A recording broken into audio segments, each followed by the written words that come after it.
ನಮಸ್ಕಾರ ಸ್ನೇಹಿತರೆ.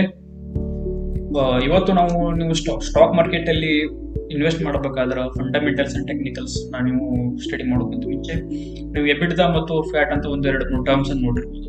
ಸೊ ಅದು ನಿಮಗೆ ಕನ್ಫ್ಯೂಷನ್ ಕ್ರಿಯೇಟ್ ಮಾಡಿರ್ಬೋದು. ಎಬಿಡ್ದ ಅಂದ್ರೇನು, ಫ್ಯಾಟ್ ಅಂದ್ರೇನು. ಸೊ ಅದ್ರ ಬಗ್ಗೆ ನಾವು ಇವತ್ತಿನ ವಿಡಿಯೋದಲ್ಲಿ ಎಬಿಡ್ದ ಅಂದ್ರೇನು, ಫ್ಯಾಟ್ ಅಂದ್ರೇನು ಅದ್ರ ಬಗ್ಗೆ ನಾವು ತಿಳ್ಕೊಳ್ಳೋಣ. ಸೊ ಎಬಿಡ್ದ ಅಂದ್ರೇನು, ಬೇಸಿಕಲಿ ಎಬಿಡ್ದ ಅಂದ್ರೇನು? ಎಬಿಡ್ದ ಅಂದ್ರೆ earning before interest, tax, depreciation, ಅಮೋರ್ಟೈಸೇಷನ್.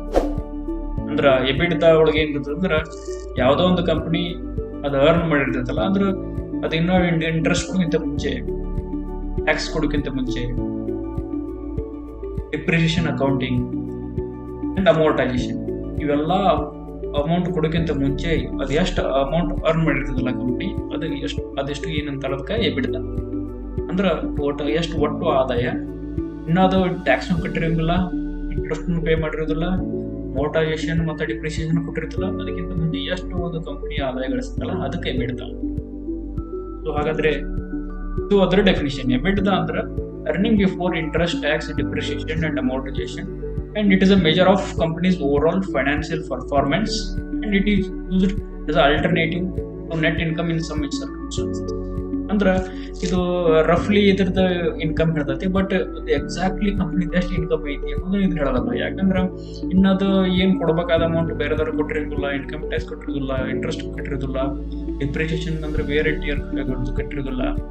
So ಇದಕ್ಕಿಂತ ಮುಂಚೆ ಏನದ ಅಮೌಂಟ್ ಜನರೇಟ್ ಮಾಡಿದ್ರೆ ಅದು ಎಬಿಡ್ದ ಅಂತೀವಿ.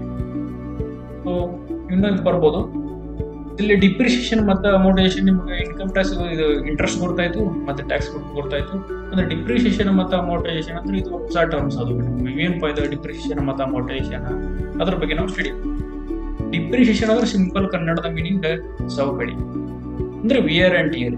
ಈಗ ನೀವು ಫಾರ್ ಎಕ್ಸಾಂಪಲ್ ಒಂದು ಯಾವ್ದಾರು ನೀವು ಈಗ ಮಷಿನರಿ ತಗೊಂಡಿರ್ತೀರಿ, ಈಗ ಯಾವುದೋ ಒಂದು ನೀವು ಬೈಕ್ ಆಗಿರ್ಬೋದು, ಕಾರ್ ಆಗಿರ್ಬೋದು, ಯಾವುದೋ ಒಂದು ಮಷಿನರಿ ತಗೊಂಡಿರ್ತೀರಿ. ಅದು ನೀವು ಎಕ್ಸಾಂಪಲ್ ಈಗ ಒಂದೇನೋ ಒಂದು ಅನ್ಕೋರಿ ಬೈಸೈಕಲ್ ತಗೊಂಡಿರ್ತೀರಿ ಅನ್ಕೋ. ಬೈಸೈಕಲ್ ಒಂದು 10,000 ರೂಪಾಯಿ ಬೈಸೈಕಲ್ ತಗೊಂಡಿರ್ತೀರಿ. ಅದನ್ನ ನಾವು ಯೂಸ್ ಮಾಡಿ 2 ವರ್ಷ ಯೂಸ್ ಮಾಡ್ತೇನೆ. ಯೂಸ್ ಮಾಡಿದ ನಂತರ ಅದನ್ನ ಹೊಳೆ ರೀಸೇಲ್ ಮಾಡಕ್ ಹೋಗ್ತೀನಿ. ಅವಾಗ ನೀವು 10,000 ತಗೊಂಡಿದ್ದು ವ್ಯಾಲ್ಯೂ ಅದು ಕಡಿಮೆ ವ್ಯಾಲ್ಯೂ ತಗೊಂತಾರ. ಯಾಕ ನೀವು ಯೂಸ್ ಮಾಡಿರ್ತೀರಿ 2 ವರ್ಷ. ಸೊ ಅದು ಎಷ್ಟು ಅಮೌಂಟ್ ರಿಡಕ್ಷನ್ ಆಗತ್ತಲ್ಲ. ಈಗ ಎಕ್ಸಾಂಪಲ್ ನೀವು 10,000 ತಗೊಂಡಿದ್ರ 5,000 ರೂಪಾಯಿ ಕೇಳ್ತಾನೆ. ಸೊ ಏನಾದ್ರು ನಿಮ್ಗೆ ಇಲ್ಲಿ 5,000 ರೂಪಾಯಿ ಡಿಪ್ರಿಸಿಯೇಷನ್ ಅಮೌಂಟ್. ಸೊ ಅದೇನಕೈತಿ 5,000 ರೂಪಾಯಿ ನಿಮ್ ಕಡೆ ಲಾಸ್, ಅಂದ್ರೆ ನಾಟ್ ಎಕ್ಸಾಕ್ಟ್ಲಿ ಲಾಸ್. ಅದ್ರ ಲಾಸ್ ಆಗಿ ಅಂದ್ರೆ ನೀವು ಕೊಟ್ಟಂತ ಅಮೌಂಟ್ ನೊಳಗೆ 5,000 ರೂಪಾಯಿ ಡಿಡಕ್ಷನ್ ಆಗಲ್ಲ. ಸೊ ಅದು ಡಿಪ್ರಿಸಿಯೇಷನ್ ಅಮೌಂಟ್. ಸೊ ಇದು ಗೊತ್ತಾಯ್ತು ಡಿಪ್ರಿಸಿಯೇಷನ್. ಅಂದ್ರೆ ಅಮೋರ್ಟೈಸೇಷನ್. ಈ ಅಮೋರ್ಟೈಸೇಷನ್ ಅಂದ್ರೆ ಏನ್ meaning? Paying off the debit with a fixed repayment schedules in a regular instalment over period of time is called as amortisation. ಈ ಯಾವ್ದರಿಂದ ನೀವು ಲೋನ್ ತಗೊಂಡಿರ್ತೀರಲ್ಲ, ಸೊ ಅದರದ್ದು ನೀವು ಫಿಕ್ಸ್ಡ್ EMI ಇದ್ದಂಗೆ ಮಂತ್ಲಿ ನೀವು ಪೇ ಮಾಡ್ತಿರ್ತೀರಲ್ಲ, fixed amount at the regular interest. So ಅದಕ್ಕೆ ಅಮೋರ್ಟೈಸೇಷನ್ ಅಂತ. ಈ ಯಾವುದೋ ಒಂದು ಕಂಪ್ನಿ ಹೋಗ್ಬೇಕಾದ್ರೆ ಒಂದ್ಸಲ ಲೋನ್ ಮಾಡಿರ್ತೀವಿ. ಸೊ ಆ ಲೋನ್ ಅಮೌಂಟ್ ಕಟ್ಟಿರ್ತದಲ್ಲ, ಅದು ಎಷ್ಟು ಅಮೌಂಟ್ ಹೋಗ್ತಲ್ಲ, ಅದು ಲೋನ್ ಅಮೌಂಟ್ನು ಅದ್ರ ಕನ್ಸಿಡರ್ ಆಕತಿ. ಸೊ ಇದು ಅಮೋರ್ಟೈಸೇಷನ್, ಡೆಪ್ರಿಸಿಯೇಷನ್. ಸೊ ಇದನ್ನೆಲ್ಲ ಕೊಟ್ಟು ಎಬಿಡ್ದೊಳಗೆ ಬರ್ತಾವೆ. ಸೊ ಇನ್ನೊಂದು ಟರ್ಮ್ ಬರ್ತೈತಿ ಪ್ಯಾಟ್. ಅಂದ್ರೆ ಇನ್ನೊಂದು term that is a PAT, that is profit after tax. ಅಂದ್ರೆ ಏನೈತಿ ಮೀನಿಂಗ್ ನೋಡ್ರಿ. ಪ್ರಾಫಿಟ್ ಅಂದ್ರೆ ಲಾಭ, ಅಂದ್ರೆ ಟ್ಯಾಕ್ಸ್ ಕೊಟ್ಟ ನಂತರ ಕಂಪನಿ ಎಷ್ಟು ಒಟ್ಟು ಆದಾಯ, ಅಂದ್ರೆ ಅದೇ ಏನಕ್ಕೆ ಹೇಳ್ತೈತಿ ಪ್ಯಾಟ್. ಇದು ಕಂಪೇರ್ ಟು ದ ಎಬಿಡ್ದ, ಪ್ಯಾಟ್ ಐತಲ್ಲ ಇದು ಬೆಸ್ಟ್ ಟರ್ಮ್. ಕಂಪನಿ ಇದೊಂದು ಆದಾಯವನ್ನು ನೋಡ್ಲಿಕ್ಕೆ ಪ್ಯಾಟ್ ಇಸ್ ಬೆಸ್ಟ್ ಟರ್ಮ್. ಅದರ ಇಂಗ್ಲಿಷ್ ಡೆಫಿನಿಷನ್ ಏನು?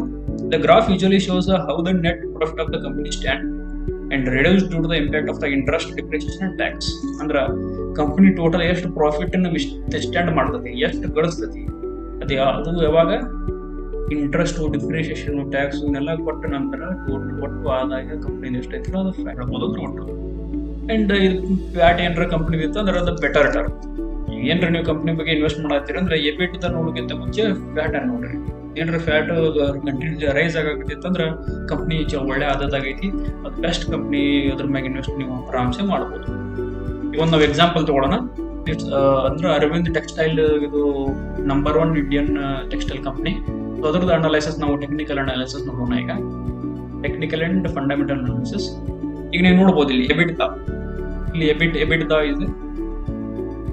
ಎಬಿಟ್ ಅಂದ್ರೆ ಎಬಿಟ್ ಅಷ್ಟೇ ಇರಲಿಲ್ಲ ಅಂದ್ರೆ earning before interest and tax ಎಷ್ಟು ಗೇನ್ ಮಾಡೈತೆ ಅದ ಮಾರ್ಚ್ 2021 ಒಂದು 147 ಕೋಟಿ 147 ಕೋಟಿ ರೂಪಾಯಿಯನ್ನ ಅದು ಎಬಿಟ್ ಅದರೊಳಗೆ ಬಂದೈತಿ. 147 ಕೋಟಿ ರೂಪಾಯಿಯನ್ನು ಗಳಿಸಿದೆ. ಬಟ್ ಇಲ್ಲಿ ನೋಡ್ಬೋತೀವಿ ಪ್ಯಾಟ್ ಎಷ್ಟೈತಿ ಇಲ್ಲಿ, ಪ್ಯಾಟ್ 53 ಕೋಟಿ. ಅಂದ್ರ ಟೋಟಲ್ ಅದು 147 ಕೋಟಿ ಒಳಗೆ ಎಷ್ಟು ಕೊಡ್ತು ಇಂಟರ್ನ್ ಅಂದ್ರೆ ನಿಯರ್ಲಿ ಒಂದು 100 crores ಅಂದ್ರೆ 100 ಕೋಟಿ ರೂಪಾಯಿ ಅದೇನಾಯ್ತು ಇಂಟ್ರೆಸ್ಟ್ ಮತ್ತೆ ಟ್ಯಾಕ್ಸ್ ಒಳಗೆ ಹೋಗ್ತು. ಅಂದ್ರೆ ಬಹಳಷ್ಟು ಅದು ಇದ್ರೊಳಗೆ ಕೊಟ್ಟಂಗಾಯ್ತು. ಅಂದ್ರೆ ಇನ್ಕಮ್ ಟ್ಯಾಕ್ಸ್ ಮತ್ತೆ ಇಂಟ್ರೆಸ್ಟ್ ನ ಭಾಳ ಪೇ ಮಾಡಿ.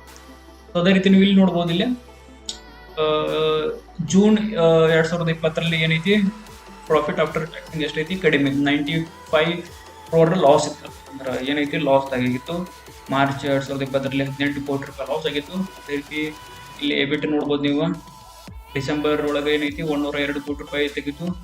ಅದೇ ರೀತಿ ಜೂನ್ ಮತ್ತು ಮಾರ್ಚ್ ಒಳಗೆ ಎಬಿಟ್ ಕಂಪೇರಿಟಿವ್ಲಿ ಇಲ್ಲಿ ಡಿಕ್ರೀಸ್ ಆಗೈತೆ, ಅಂದ್ರೆ ಲಾಸ್ ಅಂದ್ರೆ ಮಾರ್ಚ್ ಮತ್ತು ಜೂನ್ 2020 ಅರವಿಂದ್ ಲಿಮಿಟೆಡ್ ಏನೈತಿ ಟೆಕ್ಸ್ಟೈಲ್ ಕಡಿಮೆ ಲಾಸ್ ಒಳಗೆ ಆಗಿತ್ತು. ಅದೇ ರೀತಿ ಸೆಪ್ಟೆಂಬರ್ ಡಿಸೆಂಬರ್ ಮಾರ್ಚ್ ಒಳಗೆ ಸ್ವಲ್ಪ ಗ್ರೋತ್ ಆಗತ್ತೆ.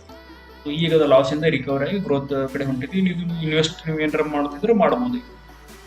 ಇದೇ ರೀತಿ ನಾವು ಏನಂದ್ರೆ ಯಾವುದೋ ಒಂದು ಕಂಪ್ನಿ ಇನ್ವೆಸ್ಟ್ ಮಾಡೋಕ್ಕಿಂತ ಮುಂಚೆ ಈ ರೀತಿ ನೀವು ಅನಾಲಿಸಿಸ್ ಮಾಡ್ಬೇಕಾದ್ರೆ ಅನಾಲಿಸಿಸ್ ಮಾಡಿ ಇನ್ವೆಸ್ಟ್ ಮಾಡಿದ್ರೆ ನೀವು ತುಂಬಾ ಲಾಭ ಗಳಿಸ್ಬೋದು.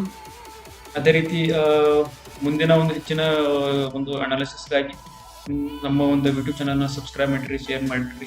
ಅಂಡ್ ಏನಾರ ನಿಮಗೆ ಮತ್ತೇನಾರ ಡೌಟ್ ಇದ್ರೆ ಕಮೆಂಟ್ ಮಾಡಿರಿ, ನಾನು ಆನ್ಸರ್ ಮಾಡ್ತೀನಿ.